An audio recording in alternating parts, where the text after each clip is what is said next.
Welcome to the Madroit Podcast. We bring you bite-sized marketing and sales insights to help you level up, no matter the size of your business. Tune in and answer the big question, what does marketing actually do? Hey everyone, welcome back to the Madroit Marketing Podcast. And today we are talking about one of the most underrated but powerful marketing tools that local businesses have. And that, of course, is Google reviews. So they're simple, they're free, they influence rankings, and they directly impact how much people actually trust your business. So let's start with this. When someone searches for a business near them, reviews are often one of the deciding factors. So here's what data tells us pretty consistently. 87% of consumers read online reviews for local businesses. Google, no shock here, is the number one platform for those reviews. Just having more reviews and recent ones boost local rankings in the overall map pack, and a jump from a 4.2 to 4.7 stars, that could increase conversions by more than 30%. So in short, people don't just want good service, they want actual proof. And reviews are your public proof, right, Win? Absolutely. Google uses reviews to measure trust and how relevant someone is to that person searching for a service or a business. It's basically word of mouth marketing captured online, right? Vouching for a business or saying it's not great. It's that word of mouth. It's using that. And it has a huge impact on local SEO and just converting in general opportunities to clients, customers, patients. It helps in a lot of ways. Some kind of deep in it, in the weeds, but keywords mentioned in reviews can boost ranking for specific services. Recent reviews have a bigger impact than reviews from years and years ago. Volume definitely helps, and you can see businesses that focus on volume. Responding to reviews is very important. Google business profiles are no longer set and forget it. It's about interacting with it, right? So responding is very important. There's been studies done that people expect a response within a day, right? That is the norm. Anything past that feels like an eternity to them, and people lose interest and things like that. It's not just about having reviews. It's about using them as a signal of quality and engagement. Yeah, I would agree. And I think there's ways to go about obtaining Google reviews, right? And typically we have a little bit of a framework that we've put together where we try to make this a simple process, an easy process, and maybe most importantly of all, a repeatable process. A few things that are included in our framework here, we suggest first and foremost, you got to ask at the right moment. So when the job is done, customer's happy, the customer's fulfilled, that is a fantastic time for you to ask for a review. Getting them to talk mainly about their experience, how it all worked, what the process was, because again, now we're talking about very specific service-related items that took place. Making it ridiculously easy for them to go and leave the review. Do not make them search for your reviews. I can't stress that enough. So a direct link, a QR code, a text message where they can just easily do it on their phone. But whatever you can do, we have said this from top to bottom on this podcast throughout all of our episodes, reduce the friction, make it simple. Train your team to ask. So this is, I think, a huge one, because if the onus is on you as a sales manager or as a customer service rep to follow up with that person who got that service done, you weren't there. You don't know how the service went. So training your team to ask does a couple things for you, especially for service-based businesses. If the technician, the advisor, or the rep has built really good rapport with the customer, they are the best person to ask because they have all of that context that's gone with it, right? Absolutely. And when you say that, just to jump in, like asking at the right moment is so important, but also prefacing especially for a service-based business, prefacing that you will be asking for a review at the end of this encounter, whether that's getting a quote, whether that's providing a service, fixing something. Hey, if I do a great job, would you mind leaving us a Google review? It helps me, it helps our team know, et cetera, et cetera. That way that you've already got them ready. They understand they might be asked. They might be looking for critical things to criticize, but then asking later gets way easier. People are way more likely. And if you reduce the friction, like you mentioned, you can get a lot of Google reviews that way. Oh yeah. I think it's huge. It's such an important component. But additionally, when we talk about the efficiency of this, how do we automate the request? And there are a number of tools out there that you can utilize to automate these requests. I think you can search for your own, but there are a multitude of them out there. Yeah, 100%. But with that is the ability to automate some of these requests like this, right? Absolutely. So asking is critical. You have to ask. It makes it really easy for when someone sees that QR code or link to actually leave the review, making it easy.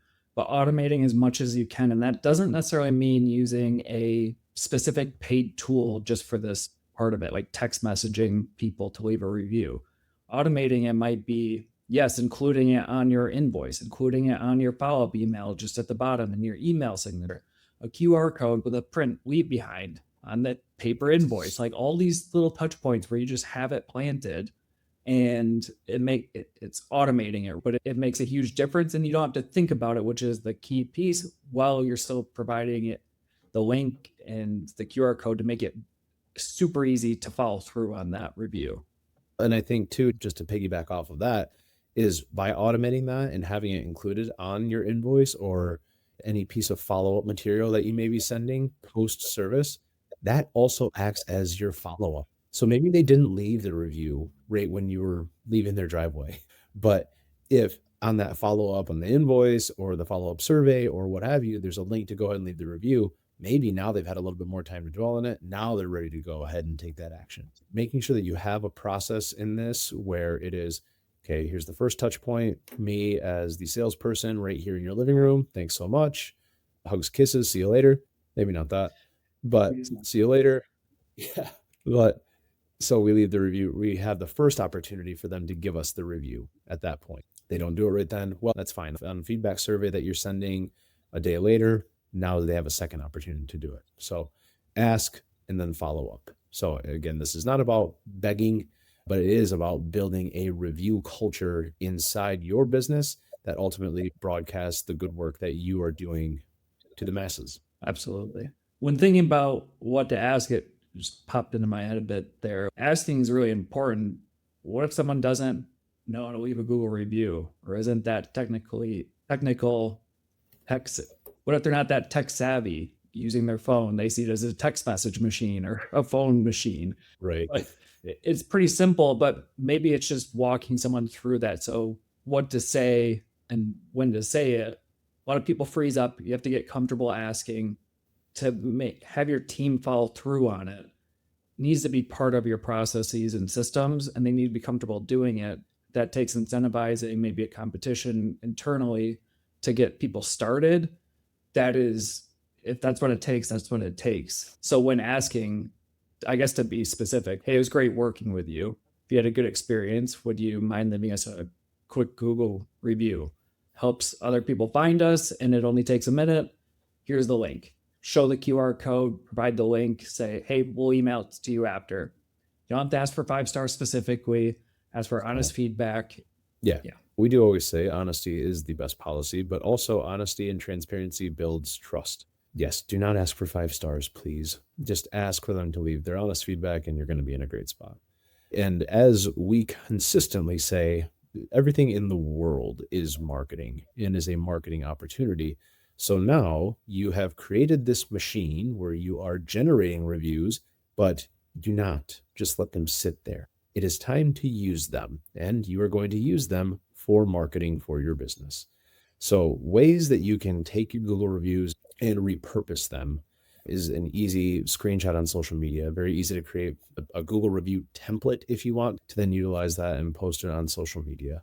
Highlighting reviews on your website homepage. There's a couple of different ways to do that, but making sure that some of the most current ones that are coming through are being showcased. And they, again, don't all have to be 5 stars.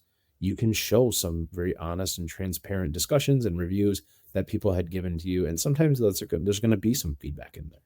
So you can pull quotes into things like service pages and sales decks where clients or customers are talking about specific issues that you helped them resolve that may be pertinent to a specific service that you offer within your company.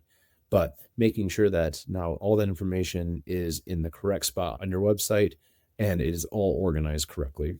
Utilizing video reviews in ads or nurture emails. We've actually had these discussions with clients of ours where they've gotten a glowing review from a client of theirs and they're over the moon about their product or service, and that's awesome. Love it. Would they be interested in doing a video? Would they be interested in having a discussion with you on camera where we're talking about why it is that they choose your service or product over the multitude of competitors that are out there?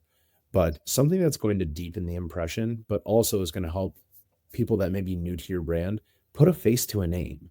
And that is something that cannot be lost this day and age, where the emotion and that physical public proof that not only do you say you're good at what you're doing, but people are actually willing to speak on your behalf and tell others that you're really good at what you're doing. That's so true. Yeah, video is huge. And just even an idea that we haven't even utilized actually at all, but I think it'd be really cool. And it's like Jimmy Kimmel-esque, where people read bad tweets about themselves. Yeah. So I think turning any text review into a video is simple enough. People don't do it that often, but it's very impactful. If you have a sales manager or a service tech who reads the reviews that they received out loud on video, Jared, this is from so-and-so, they said this, and just reading it is awesome. Even making fun of, if you get enough reviews and you can do this where you have a few bad reviews, which happens, someone doesn't understand the service, they don't understand the system, they don't want to pay any money, and we have a bad review, right? That happens. But reading some of those reviews can poke fun at them and acknowledge all of our reviews are great. This one's an outlier that was crazy. The person called us for XYZ and wanted something completely different. Obviously not our business. We install carpets. They wanted a roof, something like that. Yeah. But you can poke fun at it and acknowledge, yeah, we get bad reviews. And most of our reviews are all positive and speak highly of us. I don't know. Doing videos like that, if you have the team and bandwidth, can go a long way. And all these are assets, like you said, they can be used for marketing for years and years. Yeah, you're spot on. And I think the storytelling aspect behind some of the review stories too is a really cool angle that you can take just to help deepen the impression and just show more authority in that space. In the end, Google reviews are essentially the trust engine for local businesses. Everything from influencing rankings, building credibility, and ultimately helps you close deals before you ever even speak to a prospect.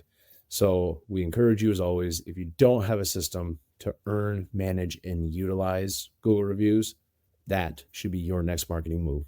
That's all for this episode of the Madroit Podcast. Please make sure to like and subscribe. If you have any questions that you want us to talk about on the pod or want to get in touch with us, please visit madroitmarketing.com/podcast. Thanks for listening.